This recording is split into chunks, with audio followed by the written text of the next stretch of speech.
Your email address is Slender Thread. Yeah.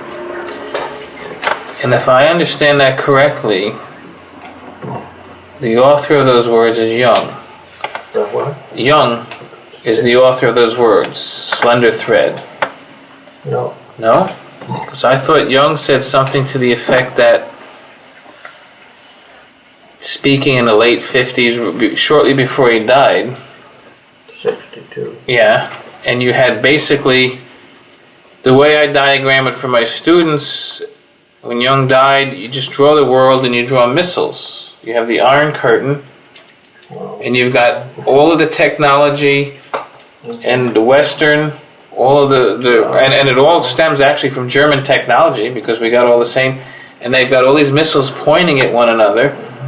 And I thought Jung said something like, the fate of the world hangs on the slender thread of the psyche, the individual psyche.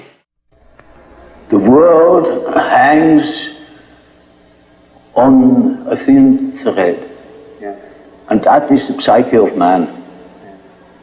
Nowadays we are not threatened by elementary catastrophes. There is no such thing as an H-bomb. That is all man's doing. We are the great danger. The psyche is the great danger. What if something goes wrong with the psyche? I am not aware of that. I wrote my autobiography, and I use the phrase a slender thread and make many examples of how the practicality of my life has been furthered by slender threads. Some money comes from here, or I meet this person there, or something falls out of the skies. I wanted to call my book A Slender Thread, but the title had already taken. Well, I could just be dreaming this, who knows?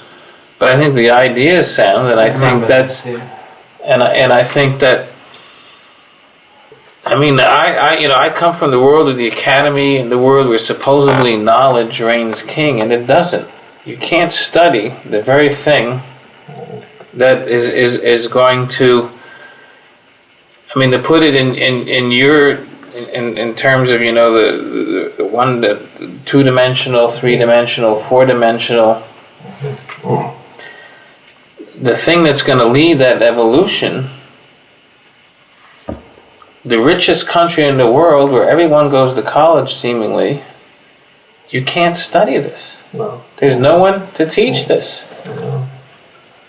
And when I try to present these ideas to colleagues or at conferences, it's like, and this is just in an academic setting, it's I might as well be talking some kind of strange language. No one has the slightest, to me the most important things, and I think you can see this if you want to find a philosophical figure, find it in Nietzsche, is the problem or the whole issue of projection. Sure. You can't study this in any, and it's. So I mean, I think in one sense you're very modest. I mean, your books. I mean, your books are bestsellers. Anybody that's intelligent, that has the slightest that can, I guess, take their headphones off, right? And or when maybe they're driving in their car and the radio doesn't work, or somehow they don't turn it on or something, and so somehow all this background noise stops for a second and they encounter the inner world. They pick up one of your books. They don't have to be an academic. They don't have to know any jargon or terminology.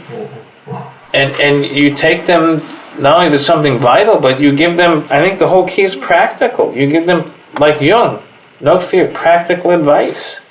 That's true. I know that. I also know that my best book is going out of print. Is this Transformation?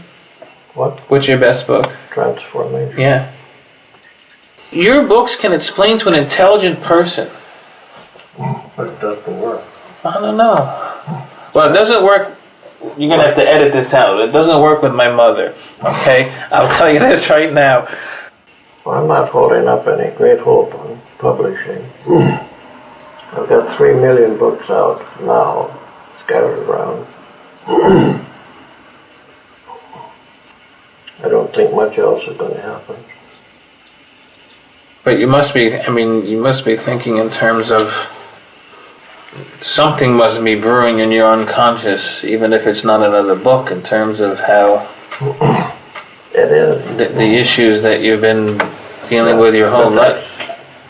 That's my personal life, and it doesn't go into words at all easily or effectively.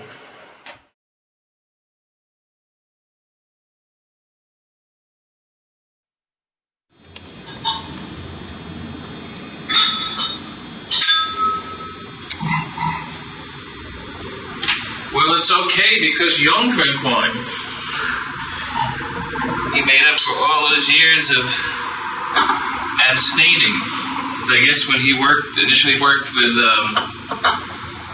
was it Bloor? How do you say his name? At the, his first job when he worked at the, how do you say his name? Weiler. He was a teetotaler, and all his doctors had to be teetotalers. I missed it.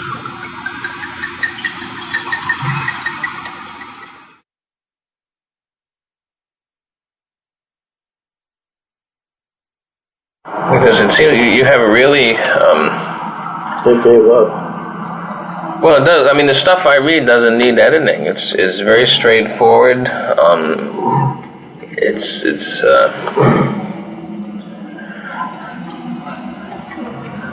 I found out that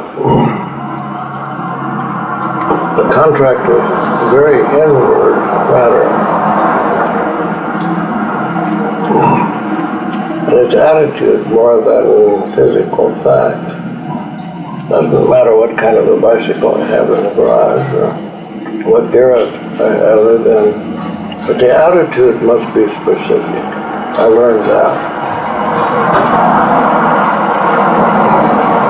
And the attitude you're referring to is? Not to be concerned with how many horsepower my car has or whatever. Or where my pride goes.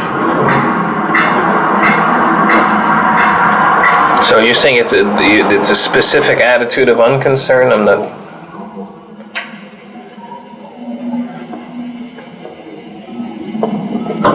I live on the royalties from my books, but I don't live on the pride of being a writer.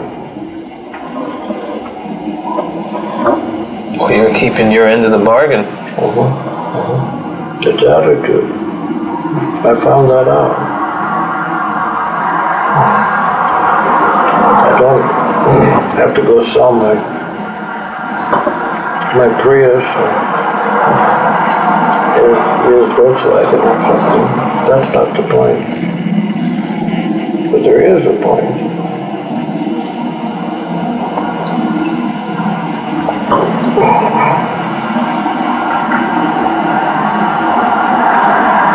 Well, it seems you're attentive to the fate of your books, which I think is good, because I'm grateful for them. but I mean this transformation, because in your mind that's your best book. Well, a more serious book.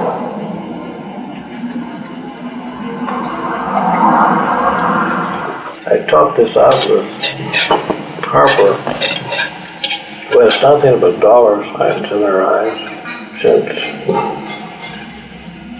Murdoch bought them out. They said, well, they have a new system now of keeping small volume books still in print, and they'll keep transformation going. They're ridiculously small numbers of them, so